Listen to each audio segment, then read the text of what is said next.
perhaps just take a few examples to illustrate our approach. Well, one company I think is very unique is Walt Disney. They have great brand name. They own the Star Wars franchise.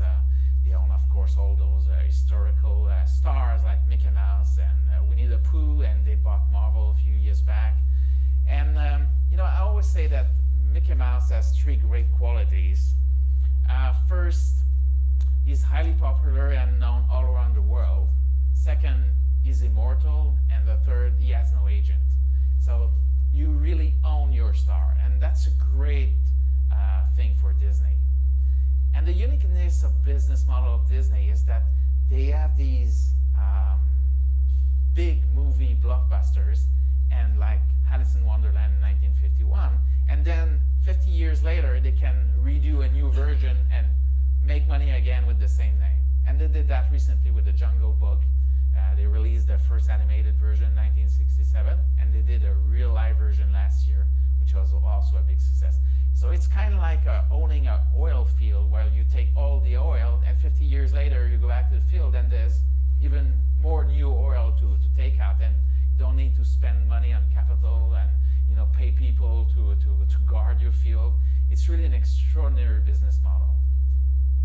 We bought that stock probably 11, 12 years ago. I think in 2005 we paid about $24, and it was the day that Bob Iger was named CEO. And we've done it since then. So there was a period when the stock did not do much. As you can see, for 4 years the stock didn't do very well, but earnings kept growing, and we were patient. And if you look over the 12 years we've owned the stock, earnings have grown about 13% annually. And in the end, the stock has more than quadrupled. So if you're patient and companies grew their value, eventually the stock will follow. I want to take another example of a stock that's been a while in the portfolio, Carmax. It's been 10 years in the portfolio. And as you can see, earnings per share have grown at about 16% annually since we bought it in 2007. And the stock has done very similar, even though the P ratio is a little lower today than when we first bought it.